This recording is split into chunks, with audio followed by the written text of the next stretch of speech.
Alright, howdy gents, welcome to this video. We're going to be previewing Broken Arrow. Now this game has actually been on my radar for quite some time, ever since the original trailer released back in May. Now the reason I'm making this video half a year later is that in just a few weeks on December 14th, they're going to be showcasing the first actual gameplay in a developer livestream. I actually plan to restream that livestream to give my live commentary on it, but because we have to wait a couple more weeks, I really thought let's look at the trailer together. So having watched it, honestly, quite a few times, I'm really getting these sort of Wargame 4/World in Conflict 2 vibes from it. Now it is just a revealed trailer, though they do specify at the beginning that all footage is captured, quote, in-engine. So that's actually very promising. Now let's look at the trailer together. We'll go with some of the screenshots from their dev blog, and then we just gotta hold out till December 14th until we can actually see some gameplay. So the trailer opens up with a look at a US carrier fleet escorted by a bunch of destroyers. A Seahawk helicopter and an MV-22 VTOL Osprey are seen around the carrier, as well as some F-35 Lightning jets. We get a quick look of what appears to be Russian paratroopers, so VDV troops running to load up in IL-76 transport planes, some Mi-17 helicopters armed with rockets, as well as BMD-2 IFVs are seen driving by, presumably to load up in a transport plane to also be airdropped with these paratroopers. We now get another look at infantry on the deck of the carrier, with them moving towards the Seahawks and Ospreys, presumably to load up and mount an invasion. A quick cut back to the Russian VDV, we can actually see some Russian fighter jets, presumably Su-34s, in the background, with the next shot establishing that on the other carrier, planes are actively taking off, as well as Ospreys. IL-76s are making their way to the runway. We do see some Mi-28 Havoc helicopters in the background.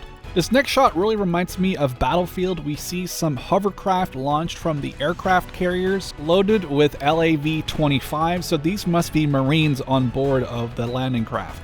And this shot of the paratroopers jumping out of the IL-76s really reminds me of the cinematic trailers from World in Conflict where they jumped over Seattle. I don't know if they did it on purpose, but it's a really nice sort of nod to that moment from those trailers. As mentioned earlier, we see a BMD-2 being airdropped together with a bunch more vehicles, obviously to assist a Russian airborne on the ground. This next shot looks like it's the same airborne unit, with BMD-2 supported by what looks like Sprut IFVs on the ground. The infantry looks to be armed with PKMs and AK-74s. Lightning flies over the invasion fleet carrying all those LAVs. We see some more Seahawks probably transporting troops to the beach, with missiles now coming off of destroyers and other missile-carrying ships from the US fleet. In this shot, we see a bunch of US Marines with Amtracs who presumably brought them to the beach. They're actually armed with M27 IARs, which is interesting because that puts this into at least a 2010-ish, if not later, time frame. In a very much sort of start to a war game or World in Conflict battle, it really zooms out and showcases the entirety of the battle, with the US forces landing on the beach or Russian forces advancing to the beach. And that's pretty much the initial trailer. As I mentioned, there are 3 developer diaries on Steam. There's actually quite a bit of information in these, so why don't we grab some of the interesting bits and I'll show you some pictures from the dev diary while we're going over this. In the first one, they talk about how vehicles are going to work, and they use the American Striker APC as an example. They show some pictures of it, but they also mention how it can have a 50 cal, a medium machine gun, a Mark 19 grenade launcher, but also a 30mm autocannon, smoke launchers, and even a Javelin anti-tank missile. Now clearly there must be quite a few more vehicles, that each and all of them will have different variations on how many or what sort of weapons they can take into battle. But not only can you customize the weapons, you can also customize armor packages. And then they show an Abrams in different versions of the Tactical Urban Survival Kit, or TUSK, as well as one with an active protection system. And then they mentioned there's basically 3 general defensive upgrades. Number 1 would be slat armor. This is basically the least effective, and the idea is that the cage or the slat makes a round explode prematurely, thus causing less damage to the vehicle. Then there's ERA or explosive reaction armor. This is an extra layer of armor that hopefully provides more protection against heat rounds than the slat armor. However, in real life, when heat hits ERA, the ERA actually gets used up, so to say. So over time, if you shoot, let's say, the side of a tank, the ERA should be gone, and this side of the tank now becomes more susceptible to incoming fire. But we're not sure that's going to happen in game 2, or if it will just permanently have this ERA upgrade, whether or not it gets shot at. Last but not least, like I mentioned, the Abrams has one as well, the APS or trophy system. The way I look at it is basically it's a goalkeeper for the vehicle. It will actively intercept any sort of projectile coming in at it. However, this usually has limited charges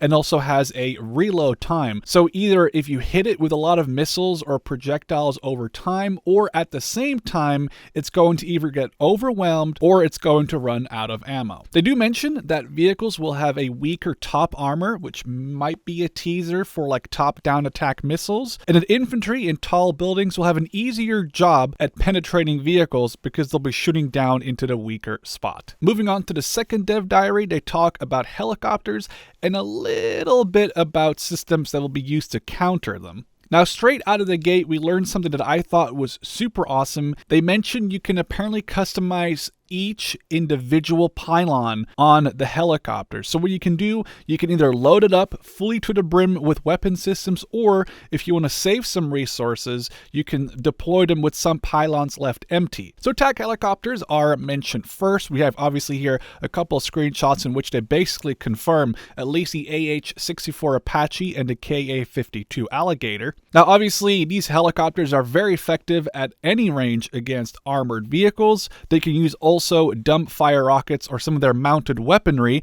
like their chain gun, to deal with lighter vehicles or infantry. A personal favorite of mine, as we are sort of talking about a wargame / World in Conflict-esque game, was to bring an anti-helicopter loadout in World in Conflict multiplayer. Most of the time, people didn't expect you to just bring medium attack helicopters, which were dedicated to taking out enemy heavy helicopters. Now, that didn't really support your team directly, but knocking out enemy air players or basically rendering them useless mean that your team didn't have to worry about them as much, which honestly is interesting that you can kind of do that again here in Broken Arrow.